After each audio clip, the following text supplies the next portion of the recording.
1회차 미술과 풀이 시작하도록 하겠습니다. 4번, 가는 미술 수업에 관해 나는 두 교사의 대화 내용이고 나는 마교사가 수업에 활용한 교수학습 자료이다. 물음에 답하시오. 소문항 1, 기억에 들어갈 재료의 명칭을 쓰시오. 우리는 이 두 번째 마교사부터 한번 읽어보도록 하겠습니다. 학생들이 수치화 수업에 대해 부담감을 가지는 경우가 있죠. 그래서 저는 첫 수업 때부터 수치화로 정물이나 인물을 그리는 것이 아니라 단순한 수업부터 시작해요. 단순한 수업이요? 네, 물감을 흘리거나 뿌리거나 번지거나 불어서 표현하는 거죠. 학생들은 이 과정을 통해 수치화 물감을 보다 친근하게 느끼더라고요. 이번에는 뿌리기 활동을 하였는데요. 수치화 물감만 사용했던 평소와 달리 기억이라는 재료를 활용하였어요. 기억이요? 식재료를 미술 수업에 활용한다고요?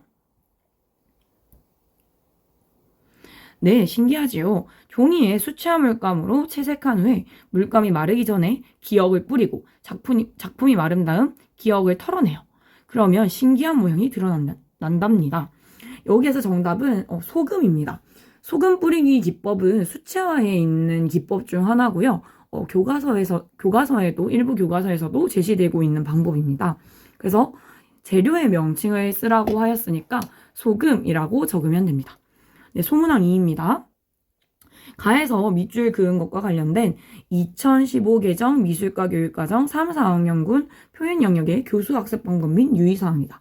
니은에 들어갈 말을 쓰시오. 밑에 있는 제시된 문장을 읽어보겠습니다. 니은을 활용하여 기본적인 재료와 용구의 사용법을 구조화된 연습과 독립적인 연습을 통해 익히고 안전하게 사용하도록 지도한다. 우리 선생님들이 성취기준 같은 경우에는 너무 쉽게 잘 외우시기 때문에 좀 출제하면 시시하다고 생각을 해서 교학방률에서 한번 출제를 해보았고요. 사실 교학방률을 제대로 안 보인 선생님도 이번 문제 같은 경우에는 좀 쉽게 푸셨을 거예요. 왜냐하면 여기 딱 구조화된 연습, 독립적인 연습이라는 키워드 때문인데요. 이 두 개를 보면 무엇이 떠오르시나요? 그렇죠. 직접교수법이죠. 그래서 니은의 정답은 직접교수법이 됩니다.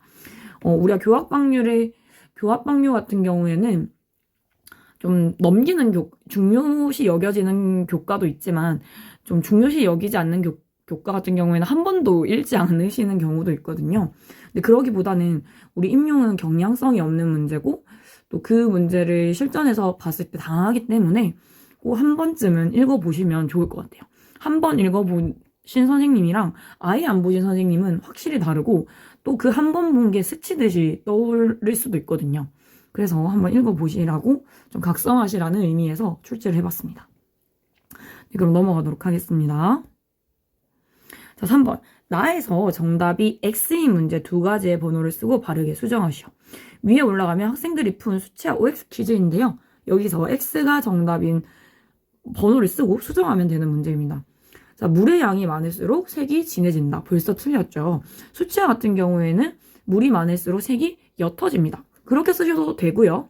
혹은 물의 양이 적을수록 색이 진해진다. 이렇게 고쳐도 둘 다 정답이 됩니다. 2번. 하나 X인 거 찾았고요. 물이 마르기 전에 색칠하면 번지는 효과를 낼 수 있겠죠. 물이 아직 덜 말랐으니까 우리가 붓으로 이렇게 덧칠하고 이러면은 그 물에 의해서 더 번져지겠죠. 3번 팔레트에 물감을 짤 때는 비슷한 색이 이웃하도록 우리 짜죠. 팔레트에 물감을 짤 때는 작은 칸의 안쪽 변, 우리가 예를 들어서 팔레트가 이런 식으로 있으면은 여기 안에서부터 이렇게 조금씩 짜가지요. 그걸 얘기하는 겁니다. 안쪽 벽에 닿도록, 그리고 여기 안에 있는 벽에 충분히 닿아야 충분히 짜두어야 말라도 쉽게 떨어지지 않겠죠. 여기 사이에 공간이 있게 되면은 똑하고 굳었을 때 떨어질 확률도 있으니까요. 5번. 수채화에는 주로 평붓, 아닙니다. 선생님들 수채화붓 많이 쓰시면은 요런 붓 많이 사용하시죠. 요런 붓. 둥근 붓입니다. 그래서 평붓을 둥근 붓으로 고치시면 되고요. 칠하는 면이 넓을수록 큰 붓을 사용합니다. 당연히 면적이 넓으면 붓이 커져야 하니까 뒷부분은 틀린 게 없습니다. 평붓만 둥근 붓으로 고치시면 됩니다. 6번. 물감이 마른 후에 색칠하면 색이 번지지 않고 겹쳐진다. 완전히 마른 다음에는 그 위에 칠하면은 더 이제 겹쳐지지 막 번진다거나 그런 효과는 드러나지 않겠죠. 자, 넘어가겠습니다. 4번. 수체와 유체의 차이점을 한 가지 비교하시오.